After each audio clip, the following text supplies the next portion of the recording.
बिस्मिल्लाहिर्रहमानिर्रहीम, अस्सलाम वालेकुम। आप देख रहे हैं प्रोग्राम नुक्ता इम्तियाज़। मैं हूं आपके साथ मशल बुखारी और प्रोग्राम में मेरे साथ दे रहे हैं इम्तियाज़ गुल साहब।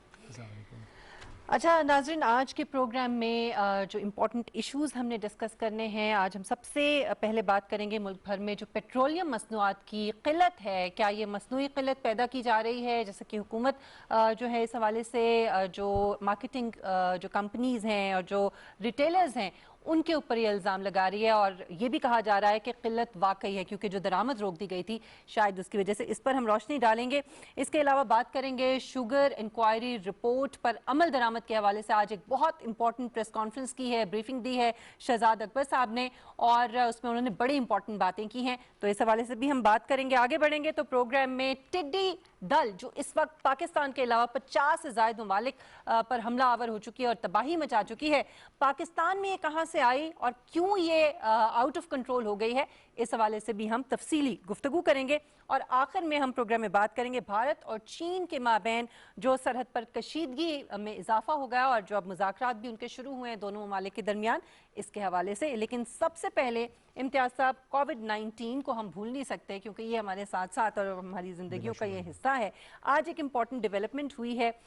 तिब्बी सहूलियात तक रसाई को बेहतर बनाने के लिए मुख्तलिफ कोशिशें और इकदाम जो हैं वो हुकूमत कर रही है, मुसलसल जारी हैं। और इनमें से एक इम्पॉर्टेंट डेवलपमेंट ये है कि एक ऐप मुतारफ़ कराई गई है जिसके ज़रिए जो इमरजेंसी रिस्पॉन्डर्स हैं पूरे मुल्क में और मुल्क भर के जो अस्पताल हैं उन तक रसाई मुमकिन बनाई गई है, लोगों के लिए बड़ा आसान कर दिया गया है। 1110 अस्पताल हैं जी इस ऐप पे जो कि जिनको लिंक कर दिया गया है इसके ज़रिए। तो ये कितना इम्पॉर्टेंट और कितना अच्छा ये इकदाम है। देखिए, जो नाकदीन है वो तो इस पे भी एतराज़ इस पे भी एतराज़ कि ये हुकूमत शायद ऐप्स पे चल रही है। हालांकि दुनिया भर में है कि आप को मालूमात तक रसाई के लिए ज़्यादा से ज़्यादा इंटरनेट और मोबाइल ऐप्स इस्तेमाल हो रही हैं और चाहे वो मरीज़ हों, चाहे आपको वर्कशॉप की ज़रूरत हो, चाहे आपको अस्पताल या कोई भी मालूमात चाहिए हो, तो बहुत बेशुमार ऐप्स मुहैया हैं। और इसका खैर मकदम करने की बजाय इसका भी मजाक उड़ाया जाता है, जो कि बड़े अफसोस की बात है। हालांकि कम से कम वो लोग जिनके पास मोबाइल फ़ोन है, इंटरनेट है, वो मुश्किल और मुश्किल सूरत हाल में वो कम से कम इस ऐप पे जाके मालूमात हासिल कर सकते हैं कि अभी इस वक्त उनके करीब तरीन अस्पताल कौन सा है और वहाँ पे क्या क्या सहूलियात मौजूद हैं, ताकि बल्कि सबसे अहम बात ये कि उनके इसके ज़रिए गालिबन ये पता चल सकता है कि जिस अस्पताल में वो जाना चाहते हैं वहाँ पे वेंटिलेटर्स भी मुहैया है या नहीं। अगर खुदा न खास्ता उनके फैमिली का कोई फ़र्द मुश्किल सूरत हाल में वो फौरी तौर पे उसको ये मसला हो जाए, तो मेरा ख्याल है इस लिहाज से इसमें खामियां हो सकती हैं। लेकिन वैसे तो मजमूई जितना भी अगर इंटरनेट के ज़रिए ऑनलाइन जो कारोबार जिस तरह दुनिया भर में बढ़ गया, आपको मालूम होगा जेफ बेजोस और अमेज़ॉन वाले पहले 3-4 हफ्तों में तो कितने अरब के उनके असासों में इजाफा हो गया क्योंकि ऑनलाइन शॉपिंग में इजाफा हुआ और उसकी वजह से वो दुनिया के अमीर तरीन लोगों में सर फहरिस्त आ गए। तो इस पे काम मजीद बिलाशुबा हो सकता है, गुंजाइश होगी इसमें बेहतरी की। और आप ये देखें ना कि बजाय इसके कि लोग जाएं अस्पताल, पहले जाके वहाँ पता करें और वहाँ ख्वार हों जो आमतौर पे हमारे यहाँ, और आपको पता है कि किस तरह की सहूलियात हैं, तो कितना बेहतर है कि आप टेलीफोन के अंदर एक ऐप है, इसको डाउनलोड करें और उसके ज़रिए जो है आप फौरी तौर पे जान सकते हैं कि आपका करीब तरीन अस्पताल जो है वहाँ पे किस तरह की फैसिलिटीज़ आपके लिए अवेलेबल हैं। ये तो हो गया जी कोविड-19 के हवाले से हमने बात की। और अब आगे जो हमारा असल इशू है आज का, वज़ीर पेट्रोलियम उमर अयूब साहब ने एक ट्वीट की है। उन्होंने कहा कि मुल्क में जो पेट्रोलियम मसनूआत की कमी है वो नहीं है, ये मसनूई किल्लत है।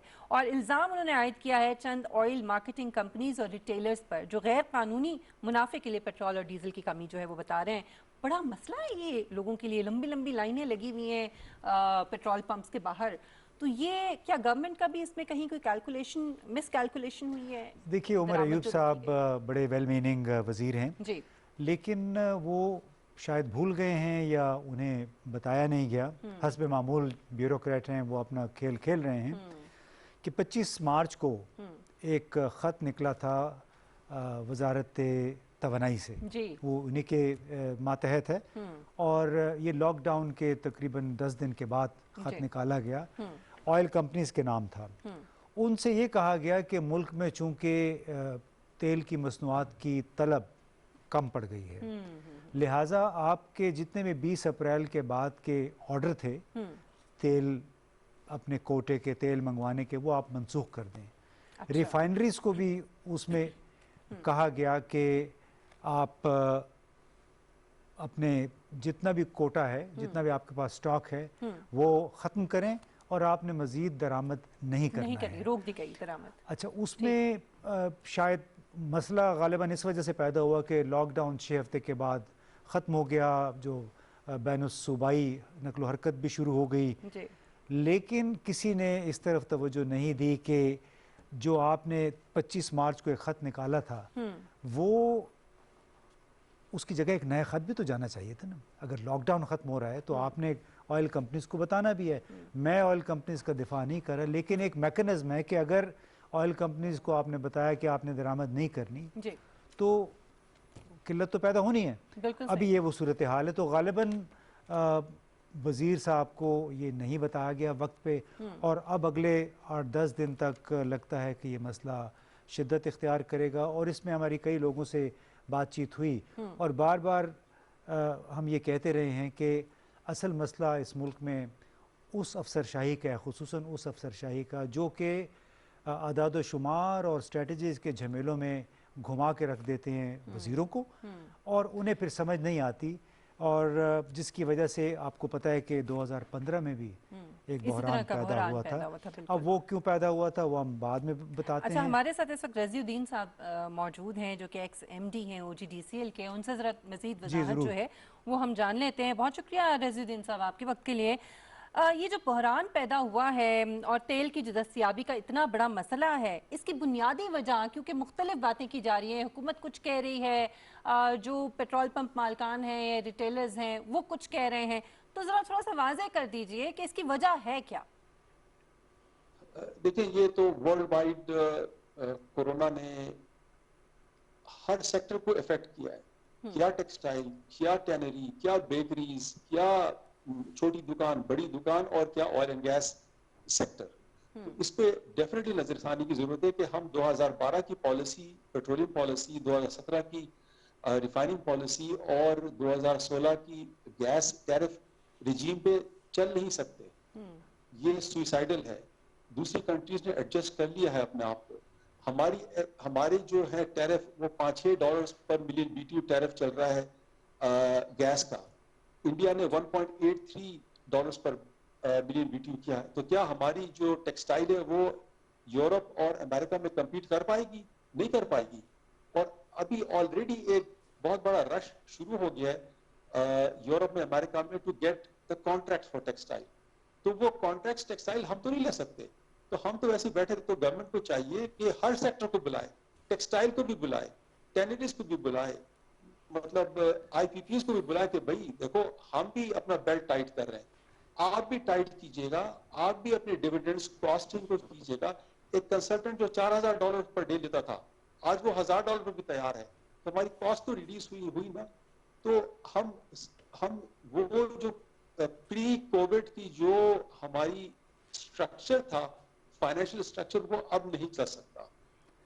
लेकिन ये भी तो एक तासुर था कि जो ऑयल कंपनीज हैं वो हुकूमत को ब्लैकमेल कर रही हैं, चूँकि तेल की कीमतें बहुत कम हो गई और उसकी वजह से उनके मफादात पे, उनके मुनाफों पे बराह रास्त ज़द पड़ रही है, और वो अभी इस नई सूरत हाल से रिकंसाइल नहीं कर रहे हैं कि उन्हें अपने मुनाफों में कमी जो है वो बर्दाश्त करनी पड़ेगी, क्योंकि अब दुनिया में बिज़नेस का मॉडल ही तब्दील हो गया है कोरोना की वजह से। तो आप समझते हैं कि क्या यही वजह है, ये दुरुस्त एक तासुर है, और ये कि इनका मुस्तकबिल का अमल अब क्या होगा, क्या होना चाहिए, ऑयल कंपनीज का कॉन्डक्ट इनका क्या होना चाहिए? देखिए, कोई भी इंडस्ट्री हो वो 10-20% लॉस तो बर्दाश्त कर सकती है, लेकिन 100% लॉस बर्दाश्त नहीं कर सकती। और किया होगा, मतलब कुछ नॉट द कॉर्पोरेट कंपनीज तो नहीं करती, लेकिन उनके कुछ कारिंदों ने जरूर किया होगा। ट्रक निकला और ट्रक छुपा दिया, ये जरूर हो रहा होगा, जिसका DCs को चाहिए कि वो इसमें इंटरवेंशन करें। उनके पास पावर्स हैं, उनको मालूम है कि कहाँ से हमारा तेल आ रहा है और कहाँ जा रहा है। लेकिन जब तक आप सप्लाई को इंक्रीज नहीं करेंगे, सप्लाईज जब तक इंक्रीज नहीं होंगे, तो ये मसला और गंभीर होता चला जाएगा। और सप्लाईज को आप इंक्रीज करने के लिए एक नया फार्मूला लाना पड़ेगा। आप रिफाइनरीज को और ओएमसीज को ये नहीं कह सकते कि जी आप $34 पर बैरल पे इंपोर्ट करें और 28 पे बेचें, क्योंकि आपका मुआहदा है। वो बोलेंगे जी आपका भी तो मुआहदा है ना कि आपने भी कुछ करना होगा।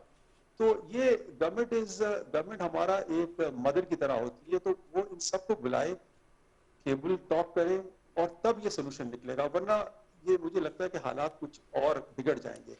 ये गैस का भी यही मसला है और तेल का भी, प्रोडक्शन का भी।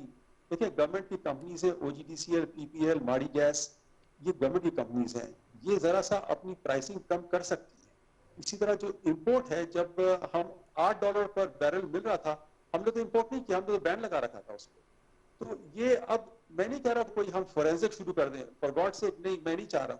मैं कहता हूं कि आगे देखें और हम इन एक्सपर्ट्स को, जो हमारे एक्सपर्ट्स हैं ऑयल कंपनीज के, उनको बुला के बिठाएं और हुकूमत उनको उनके साथ मिलजुल के फैसले करके इमीडिएटली इंपोर्ट करे। जी बहुत शुक्रिया।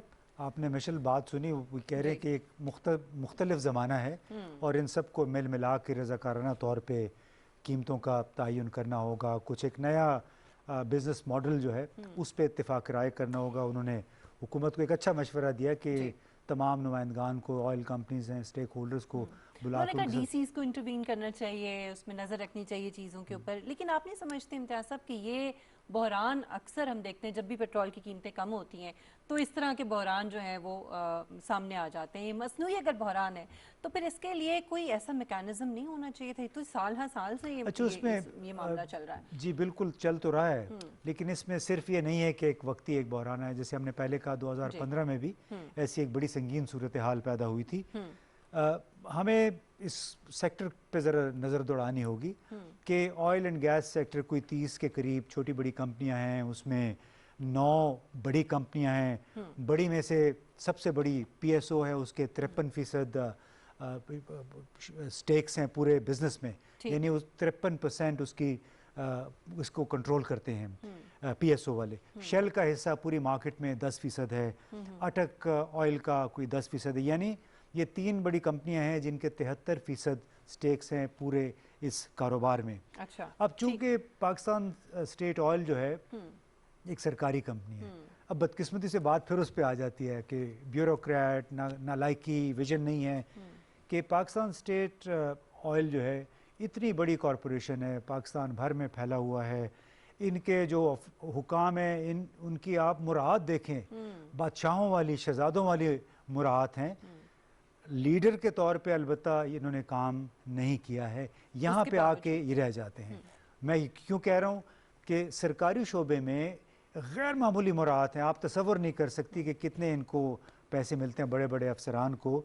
तो जो रज़ीउद्दीन साहब से भी हमारी जो बात हुई, उनका भी ये कहना, चूँकि ये खुद भी एक लिहाज से इनसाइडर रहे हैं, तो इनका ये कहना है कि अगर तमाम PSO के हुकाम, चूँकि ये वजारत तवानाई के अंडर आते हैं, ये फैसला कर लें और हुकूमत मिलके कि हम अपनी मुराद का बेंचमार्क जो वो ज़रा कम करते हैं और वो फ़ायदा जो है बराह रास्त आवाम को जाए। अच्छा, नंबर 1 और नंबर 2, तो इस पे बड़ी बात करते भी रहे हैं और बार-बार बिल्कुल। नंबर 2 उसमें ये है कि अगर आप जब सरकारी कंपनी जो कि लीडर है पूरे इस सेक्टर में, वो अगर अपनी मुराद गैर, मैं तो कुछ उसमें से नाजायज़ मुराद हैं, बज़ाहिर तो स्टैट्यूट के तहत हैं, लेकिन पाकिस्तान के हिसाब से वो एक अयाशी है, तो वो दूसरी कंपनियां जो हैं प्राइवेट, वो भी लामहला अपनी वो जो स्ट्रक्चर है, पे स्ट्रक्चर तनख्वाहों का, उसमें वो तरमीम करने पे मजबूर होंगे। इसलिए बड़ा ज़रूरी है, इनको ये सोचना चाहिए कि ये कोई 20 साल 25 साल पुराने वाले हालात नहीं हैं। कोरोना ने तो 3 महीने के अंदर अंदर दुनिया की डायनामिक तब्दील कर दी है, और अब जो मार्जिन्स हैं दुनिया में, चूँकि जो मुकाबला होता है मुख्तलिफ सेक्टर्स में, उस मुकाबले के मार्जिन्स भी अब बहुत कम हो जाएंगे। इसीलिए बड़ा ज़रूरी है कि ये पूरा जो सेक्टर है इसको रीवैम्प हो। इसका जो सैलरी स्ट्रक्चर है उसकी वजह से हो सकता है कि पाकिस्तान में कुछ इस सेक्टर, ये तेल की सप्लाई और जितनी मसनूआत की दरामद बरामद का सिलसिला है वो कुछ बेहतर हो और हम ये बार बार के बुरानों से बच जाएं। अच्छा, इसमें जो आप लेटर की बात कर रहे थे ना, उसमें जो चीज़ें सामने आई मुख्तसरन मैं उसमें बता दूं, वो बड़ी अलार्मिंग है। पंजाब में 20 रोज़ के लिए जो मतलूबा 1,59,000 टन की ज़रूरत होती है, उसकी बजाय औसत 73,000 टन पेट्रोल जो है वो सिर्फ 4 रोज़ के लिए मौजूद है। इसके अलावा सिंध, बलूचिस्तान और गिलगित बल्तिस्तान सिर्फ 3 रोज़ के लिए ज़ख़ीरा जो है वो है, और सिंध और बलूचिस्तान में 12 रोज़ के लिए डीजल जो है उसका ज़ख़ीरा है। तो ये तो बहरान मज़ीद आगे आने वाले दिनों में ऐसा लगता है कि शिद्दत इख्तियार करेगा। उसमें देखिए एक बदकिस्मती या खुशकिस्मती है कि एक हमारे बड़े सीनियर अफसर हैं जी, वजारत तवानाई में और डायरेक्टर जनरल के ओहदे पे हैं जी, वो आए थे वजारत खुराक से, तो शायद उनकी मालूमात में भी कमी होगी जिसकी वजह से वो फोर्स ही नहीं कर सकते, देख नहीं सकते कि आइंदा आने वाले हफ्तों में महीनों में हमारी ज़रूरियात क्या होंगी। सो इसके साथ साथ बड़ा ज़रूरी है कि जितने भी टेक्निकल एक्सपर्ट्स हैं इन वजारतों में उमर अयूब साहब के नीचे, वो मिल के बैठें और उन शराइत का जायज़ा लें जिन शराइत पे ऑयल कंपनीज ने हुकूमत के साथ दस्तखत किए होते हैं माहिदों पे। एक माहिदा उनका है कि आपने इस दिन इतने दिन का 20 दिन का स्टॉक आपने लाजमी रखना है, एक शर्त ये है। अब सवाल यह कि आया मौजूदा रेट्स के मुताबिक ये कंपनियां अफोर्ड कर सकती हैं कि नहीं। दूसरी शर्त फिर सप्लाईज का है कि और इंपोर्ट का है कि आप कितने दिन पहले आपको इंपोर्ट करना चाहिए। सो बहुत सारी इसमें टेक्निकल चीज़ें हैं जो जब तक ये मिल बैठ के नहीं करें, ये नहीं कह सकते हमारे हुकाम कि चूंकि ये आपने ये मुआहिदा किया हुआ है लिहाजा इसके मुताबिक आपको अपने स्टॉक या इन्वेंट्री रखनी होगी, क्योंकि ये नहीं हो सकता जैसे हमने शुरू ही चूंकि बात की ख़त से कि एक ख़त लिखा गया उसके बाद एक दूसरा ख़त लिखा जाना ज़रूरी था। ये तो नहीं हो सकता कि आज आपने कहा कि हम लॉकडाउन खोल रहे हैं और एक हफ़्ते के बाद आप तवक्को करें कि ऑयल कंपनियां भी अपने ऑर्डर उसी तरह मंगवाना शुरू कर दें बाहर से। उसमें वक्त लगता है 4-5-6 हफ्ते कम से कम होता है। लिहाजा यहाँ पे थोड़ी सी मिसमैनेजमेंट हो गई। उम्मीद है कि इसका कोई जल्द अज जल्द मदावा किया जाएगा। प्लानिंग बड़ी ज़रूरी थी जो पहले से की जानी चाहिए थी सूरत हाल को मद्देनज़र रखते हुए। बहरहाल आने वाले दिनों में हम देखते हैं कि हम उम्मीद करते हैं कि ये मामला जो है इसको सेटल डाउन किया जाए बजाय इसके कि ये बहरान जो है वो मज़ीद बढ़ जाए। आगे बढ़ते हैं। इम्तियाज़ साहब, आज माविन खुसूसी शहजाद अकबर साहब जो हैं वज़ीर आज़म के माविन खुसूसी, उन्होंने शुगर इंक्वायरी रिपोर्ट पर ब्रीफिंग दी है और बड़ी इंपॉर्टेंट बातें उन्होंने की हैं। उनमें से एक बात उन्होंने की अफ़गानिस्तान को जाली बरामदात के हवाले से और बड़े संगीन इल्ज़ामात जो उन्होंने लगाए। उन्होंने जो बात की है मैं चाहूँगी तैमूर कि अगर आप काइंडली वो हमें सुनवा दें हमारे देखने वालों को भी, ताकि फिर हम उस पर बात करें। Investigation of potentially fake exports to Afghanistan and money laundering, ये भी FIA को दिया जा रहा है। शुगर कमीशन की रिपोर्ट में वाज़े तौर पे सबूत मिले हैं कि एक ट्रक जो सिर्फ 15 से 20 टन वजन उठा सकता है उसके अंदर 80-80 टन की रसीदें कटी हुई हैं कि अफगानिस्तान चीनी एक्सपोर्ट की जा रही है। ये तमाम चीज़ें, इसकी इन्वेस्टिगेशन FIA को तफवीज़ की जा रही है। वो एक एक शुगर मिल के तमाम एक्सपोर्ट प्रोसीड्स जिसमें उनके ट्रकों का मामला है, उन्होंने एक्सपोर्ट अफगानिस्तान की है नहीं की है, अफगानिस्तान से उसकी कंफर्मेशन, क्योंकि जो शुगर कमीशन ने कंफर्मेशन की है जो चीनी पाकिस्तान से गई है और जो अफगानिस्तान पहुंची है उसमें सब्सटेंशियल डिफरेंस है। जो चीनी हमारे कागजों में वहां जब जा रही है वो चीनी वहां पहुंच नहीं गई। तो इस तमाम मामले की जो तहकीक है वो FIA के हवाले की गई है। इसमें मनी लॉन्ड्रिंग का भी एलिमेंट है, बिकॉज वो जो चीनी आप अपने डॉक्यूमेंट्स में दिखाते हैं कि आपने भेजी है जो फिजिकली गई नहीं है, उसके बदले में यहाँ पे पैसा आया हुआ है, वो फिर वो वाला ब्लैक मनी है जो आपने वाइट किया है अपनी एक्सपोर्ट दिखा के। वो तमाम मामला FIA को तफवीज़ किया जा रहा है और 90 दिन के अंदर उनको अपने केसेस अदालतों में जमा कराने का हुक्म दिया जा रहा है। बड़ी इंपॉर्टेंट बात की है इम्तियाज़ साहब शहजाद अकबर साहब ने। वो ये कहते हैं कि पेपर्स में कुछ और बात है और जो वहाँ पहुँच रही है चीनी वो कुछ और है, और अफगानिस्तान को जाली बरामदात के हवाले से बड़े संगीन इल्ज़ामात हैं। वो देखिए ना, ये तो बड़ा एक पुराना धंधा था। पहले अफगानिस्तान को आटे और चीनी की बरामद के परमिट जारी होते थे और पीपल्स पार्टी के दौर में भी खुद हमें एक साहब ने बताया कि किस तरह उस वक्त के बड़े वज़ीर आज़म परमिट लोगों को ऑफ़र करते थे और एक एक परमिट में 5-5 करोड़ का कमीशन या फ़ायदा होता है। और मेरा अब तो वो परमिट का धंधा ख़त्म हो गया है।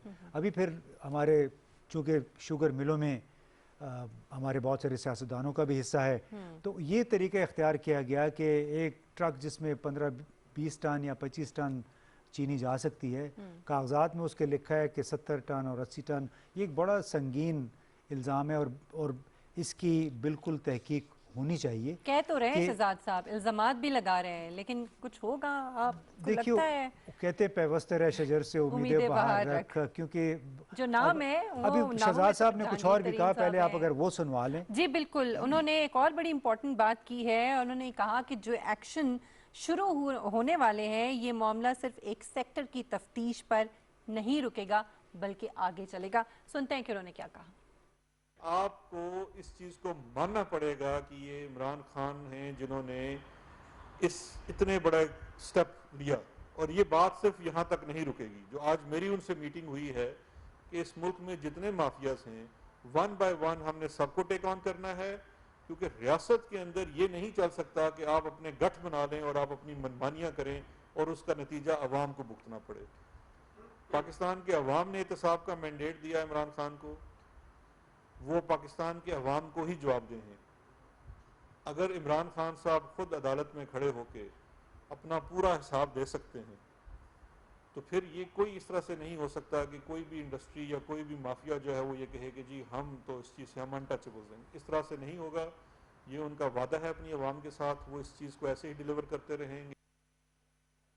बात तो बड़ी उम्मीद अफजा है, लेकिन है बहुत बड़ा चैलेंज ये इम्तियाज़ साहब इमरान खान साहब के लिए। खुसरो बख्तियार के भाई जहांगीर तरीन साहब, और फिर जाहिर है कि ओमनी ग्रुप और शरीफ बरादरान, ये बड़े बड़े नाम, और फिर करीबी लोग जो हुकूमत में और इत्तेहादी जमातों में, तो ये कितना बड़ा चैलेंज है। जी बिल्कुल, उन्होंने चूँकि माफियाज की बात की, चले हम माफिया नहीं कहते, हम इजारादार गिरोह कहते हैं, जिसको कार्टेल कहते हैं जी। इस मुल्क में अब बड़े कार्टेल हैं। इसमें आप देखें, शुगर एक है, फिर सीमेंट का है, खाद का है, तेल कंपनियां जिनका भी हमने जिक्र किया जो दरामद बरामद में मुलविस हैं, फिर गैस कंपनियां जो हैं, कपास के काश्तकार, टेक्सटाइल मिल्स, दवासाज कंपनियां और आटा मिलें, ये सब एक क्लास से कार्टेल्स हैं। और इन्होंने बुनियादी तौर पे ये लोग अशिया की अपनी जो मसनूआत है उनकी कीमतों का तयन करते हैं। किसके ज़रिए? एक डिप्टी कमिश्नर से भी नीचे दर्जे का एक सरकारी अफसर होता है, ग्रेड 17 का, तो वो अपने अपने ज़िले की जो मिलें होती हैं, या ये होता है कि कपास का काश्तकार या चीनी मिल का जो नुमाइंदे हैं, वो उनको बता देते हैं उस सरकारी अफसर को कि इस दफ़ा हमारी चीनी की लागत जो है इतनी आ रही है, और वो एक ख़त लिखता है। अच्छा। वो एक ख़त डिप्टी कमिश्नर के से होता हुआ चीफ मिनिस्टर, और वहाँ पे मेरा ख्याल शुगर प्राइस कमेटी होती है, फ्लावर प्राइस कमेटी होती है, उनके पास चला जाता है, और उसके मुताबिक फिर बाकी तमाम कारोबार होता है। यानी आप अंदाज़ा करें कि कितना बड़ा इख्तियार है एक नीचे दर्जे के ग्रेड 16-17 के अफसर के पास, कि वो बुनियादी तौर पे वो बात सुनता है जो ऑटोमोबाइल सेक्टर वाले या चीनी वाले या आटा मिलों वाले उसको बताते हैं, उनके कहने के मुताबिक। सबका अपना अपना शेयर, फिर अब पता नहीं उसका अपना उसमें क्या शेयर होता है, लेकिन ये बड़ी ज़रूरी है लोगों को बात बताने की। और ये मुझे जज थे जी, उन्होंने मेरी इस तरफ तवज्जो दिलाई कोई 2-3 महीने पहले। अच्छा। कि आप देखें कितना जुल्म है इस मुल्क में कि एक ग्रेड 16-17 के अफसर के दस्तखत से इस मुल्क में मुल्क के आवाम को चीनी, आटे और दूसरी अशिया की कीमतें अदा करनी पड़ती हैं बगैर इसकी तस्दीक किए हुए कि असल उसकी लागत उस पर क्या आ रही है। तो मैं समझता हूँ कि और ये सारा काम होता भी कैसे, SROs के ज़रिए, स्टैट्यूटरी रेगुलेटरी ऑर्डर होता है। अच्छा। इस पर हम बहुत कुछ लिखा भी, डॉक्टर इकरामुल हक हैं वो भी बहुत लिखते हैं लाहौर से, वो बेचारे लिख लिख के पागल होंगे कि इस मुल्क में ये हुक्मरानी किसकी है, SROs की है और कार्टेल्स की है। उन्होंने एक स्टडी की एक इंडस कंसोर्शियम के लिए, तो वो उसके मुताबिक 40 बरसों में, गुज़िश्ता 4 दहाइयों में SROs के ज़रिए जितनी भी हुक्मरान अशराफिया है, चाहे वो फ़ौज से हैं, चाहे वो हमारे सियासतदान हैं, चाहे ताजिर हैं, सनतकार हैं, उनको कोई 100 ट्रिलियन के का मुनाफा पहुंचाया गया, फ़ायदा पहुंचाया गया है SROs SROs के ज़रिए। जी, तो ये वो चीज़ें हैं जिनके ख़िलाफ़ वज़ीर आज़म कहते भी रहे हैं, बार बार आज भी कहते हैं कि जब तक ये SRO का कल्चर, जब तक ये माफियाज जो हैं, जो शहजाद अकबर साहब ने कहा, ये ख़त्म, इनकी जो पावर है ना माशरे के अंदर, इनकी और पूरे हमारे गवर्नेंस स्ट्रक्चर्स के अंदर, कुछ वज़ीर आज़म तोड़ा नहीं जाएगा, जब तक उसको ख़त्म नहीं किया जाएगा। लेकिन ये 70 साल का बिगाड़ है जो सिस्टम करप्ट हुआ है, उसको हमारे अवाम ये एक्सपेक्ट करते हैं कि बस ये जो है 1 साल के अंदर या 2 साल के अंदर जो है ये दुरुस्त नहीं, बल्कि एक मिसाल और तो आपको और दूं मैं। हाँ जी। एक 2013 में एक फाइनेंस एक्ट पास हुआ था पाकिस्तान की पार्लियामान में, और उस वक्त आपको मालूम है कि कौन था हुकूमत में जी। उस एक्ट के तहत तमाम बैंकों को इस अमर का पाबंद किया गया था कि जो भी मशकूक ट्रांजैक्शन उनके पास आएगी या जो गैर मामूली ट्रांजैक्शन आएगी वो स्टेट बैंक के साथ शेयर करने के पाबंद होंगे। अच्छा, स्टेट बैंक के नीचे एक और इदारा है फाइनेंशियल मॉनिटरिंग यूनिट, ठीक है, जो कि FATF के तहत कायम करना पड़ा हमें। ठीक है। तो यकीन करें कि 5 साल जब तक इसाक डार साहब थे और उनके बाद दूसरे साहब भी आए, मिफ्ता इस्माइल साहब, जब तक वो रहे तो फाइनेंस एक्ट 2013 अमलन मुर्दा रहा, इसलिए कि इसाक डार साहब ने स्टेट बैंक को भी मना कर दिया था, FMU को भी मना करके आपने किसी को नहीं छेड़ना, और आपको मालूम है कि इनके साथ साथ, और अब मालूम नहीं कि मौजूदा हुकूमत फाइनेंस एक्ट 2013 को किस हद तक इस्तेमाल करेगी, किस तरह फ़ाल कर सकती है।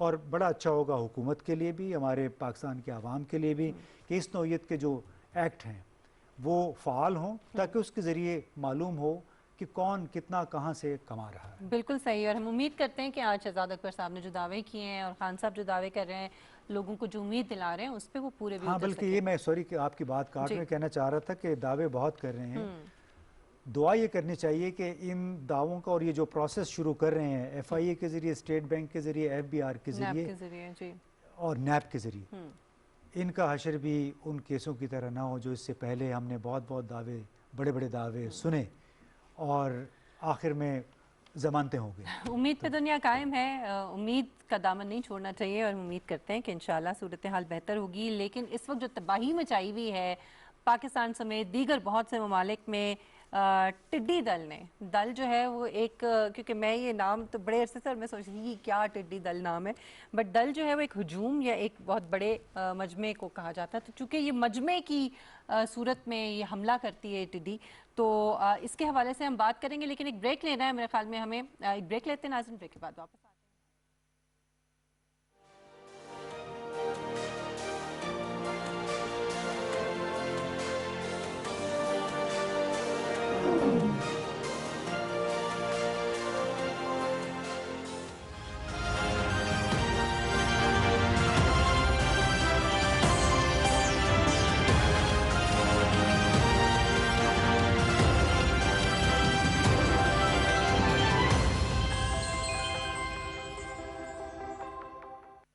खबर कहीं भी रूनुमा हो सकती है, लेकिन खबर को आप तक पहुंचाना वसूख के साथ, हक़ाइक़ के साथ, ये सिर्फ पाकिस्तान का सबसे बड़ा टेलीविजन नेटवर्क ही कर सकता है। खबर जिस पर आप यकीन कर सकते हो, पेचीदा मसाइल को एक सराहत के साथ पेश करना, क्यों, कब, कहां, कैसे और कौन, हम बताएंगे। पाकिस्तान टेलीविजन पर दुरुस्त, हर वक्त, हर वक्त।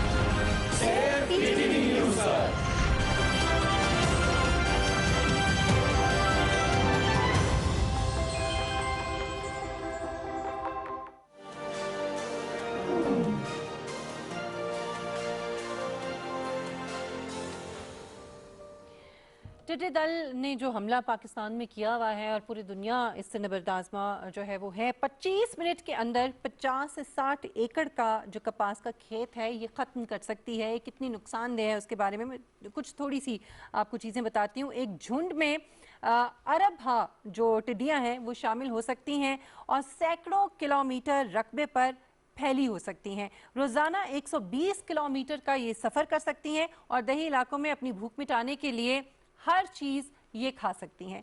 इसके अलावा अक़वाम मुत्तहिदा के इदारा बराए ज़राअत और खुराक यानी FAO के मुताबिक एक औसत दर्जे का जो झुंड है वो इतनी फसलें तबाह कर सकता है जो 2500 अफराद के लिए साल भर के लिए काफ़ी हो सकती हैं। अक़वाम मुत्तहिदा ही की रिपोर्ट के मुताबिक 2003 में शुरू होने वाले हमले में जो 2 बरस तक जारी रहा, सिर्फ मगरबी अफ्रीका में $2.5 अरब मालियत की फसलें तबाह हुई थी टिड्डी दल की वजह से। इतनी ख़तरनाक है ये इम्तियाज़ साहब, और इस वक्त पाकिस्तान में जिस तरह से हमला आवर है और जो तबाही मचा रही है, एक तो ये आई कैसे, ये बड़ा इंपॉर्टेंट है पाकिस्तान में, और ये बेकाबू क्यों हो गई है, इस पे काबू क्यों नहीं पाया जा सकता? पाकिस्तान एग्रीकल्चर रिसर्च काउंसिल के एक सीनियर साइंटिस्ट हैं, रिसर्चर हैं जी, डॉक्टर मोहम्मद इस्हाक मस्तूई साहब जी। तो हम उन्हीं से पूछ लेते हैं कि ये आनन फानन शोर मच गया, इसकी बुनियादी क्या वजह बनी है? मस्तूई साहब हमारे साथ हैं इस वक्त लाइन पे?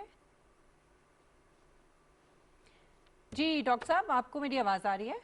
असल में ये अगर हम इसको देखें कि ये 2018 की एक कहानी है, जब 2 साइक्लोन्स, एक मई 2018 में उसने अरेबियन पेनिनसुला को हिट किया, अरेबियन सी में ये उठा मई में, और उसने हिट किया इसको अरेबियन पेनिनसुला को।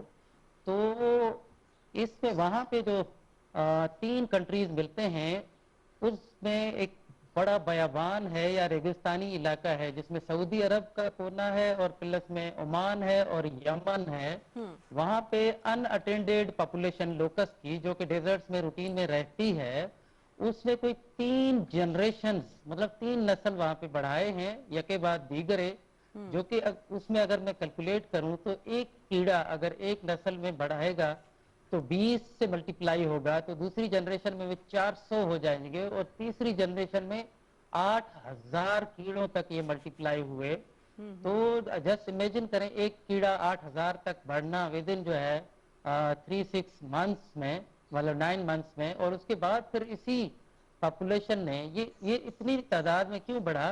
वहां पे एक तो कंट्रोल मेजर नहीं किए जा सके, और ये अनअटेंडेड एरिया था, बारिशें बहुत ज्यादा हुई और वेजिटेशन बहुत ज्यादा हुई, तो वहां पे पॉपुलेशन 8000 टाइम बढ़ी। और उसके बाद ये पॉपुलेशन जो है, एक तो ईरान में उसने सफर किया, दूसरे स्वाम बने तो उन्होंने सफर किया इंटीरियर ऑफ सऊदी अरेबिया में, तीसरे जो है हॉर्न ऑफ अफ्रीका जिसमें सोमालिया और प्लस में जो है कीनिया बनता है, वहां पे इसकी पॉपुलेशन चली गई। और फिर 2 यके बाद दिगरे एक और साइक्लोन्स आए, जिसकी वजह से फिर बहुत तेजी से ये बारिशें हुई, और उन बारिशों की वजह से फिर रैपिड मल्टीप्लिकेशन इसकी हुई है हमारे ईरान के बॉर्डर पे, जो फिर 2019 में हमारे यहाँ ईरान के बॉर्डर के थ्रू, बलूचिस्तान के थ्रू पाकिस्तान में एंटर हुई। जब पाकिस्तान में 2019 में अगर चुलिस्तान और नारा की और या थरपारकर की बात करें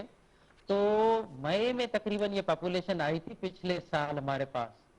तो मानसून की बारिशें जो हमारे पास पड़ती हैं वो कोई एक्स्ट्रा ऑर्डिनरी पड़ी उस साल भी, जिसके नतीजे में फिर पॉपुलेशन कई गुना बढ़ी, 400 टाइम्स उसकी पॉपुलेशन बढ़ी। मैं इसको इस तरह आसान में बताऊंगा कि अगर 1 किलोमीटर का झुंड आया है तो वो तकरीबन 400 किलोमीटर का झुंड बना है फिर 2 मतलब जनरेशन या 2 नस्ल बढ़ाने के बाद।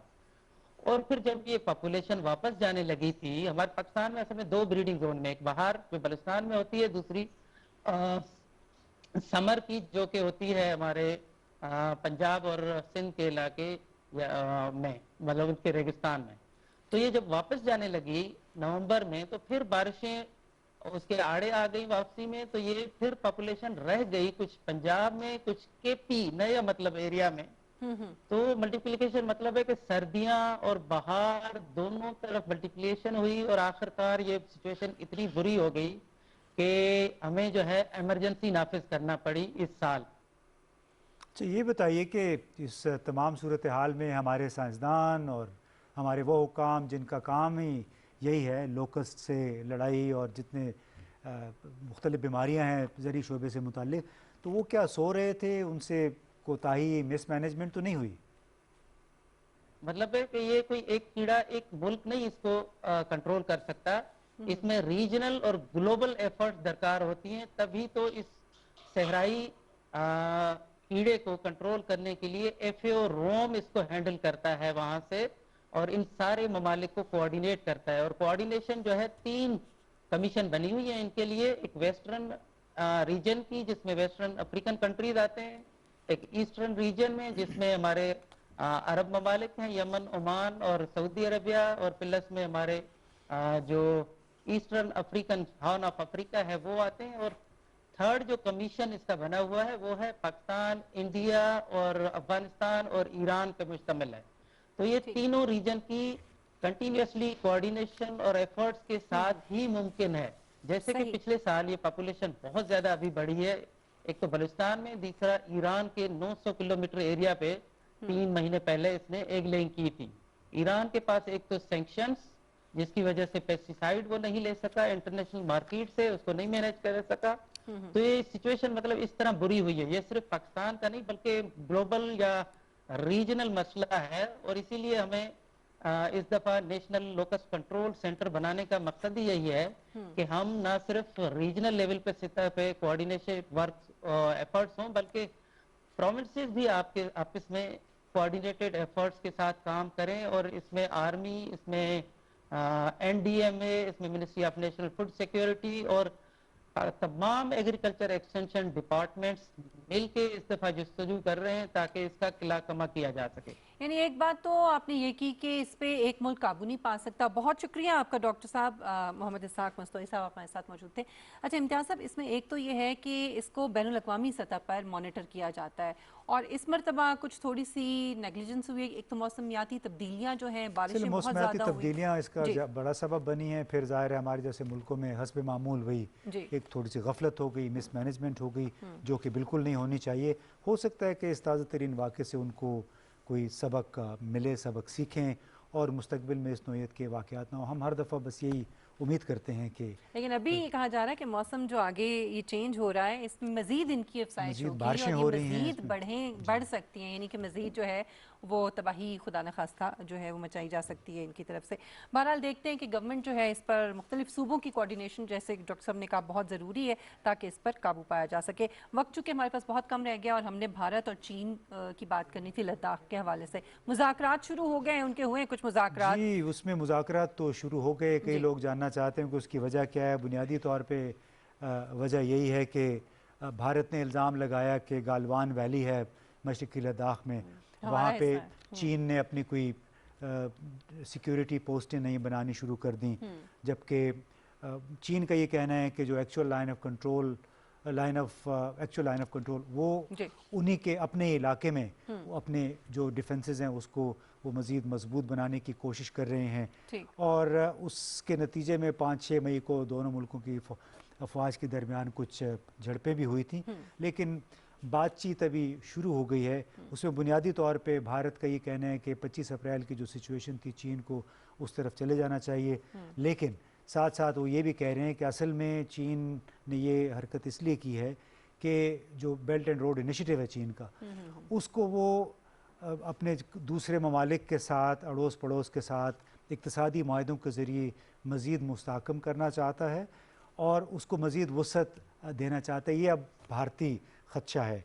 और दूसरा गालिबन एक जो वजह बनी कि गिलगित बल्तिस्तान में जो द्याम भाषा डैम का हमने जो ठेका दिया है उसको चीनी कंपनी को जब ठेका मिला तो उसके बाद फ़ौरन भारतीय मीडिया ने सर आसमान पे उठा लिया कि मुतनाज़े इलाके में एक डैम बनने जा रहा है।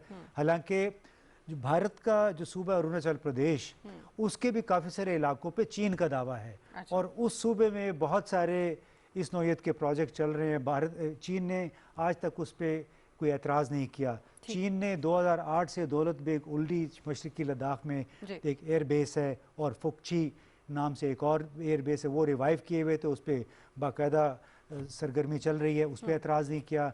भारत ने हाल ही में एक 225 किलोमीटर तवील एक सड़क है वो भी तामीर की है मशरक़ी लद्दाख के अंदर ही दौलत बेग के ओल्डी के एयर बेस तक, ताकि उसको अक्साई चंद तक मज़ीद रसाई हासिल हो, जिसके ऊपर चीन का कब्जा है और भारत उसको अपना इलाका समझता है।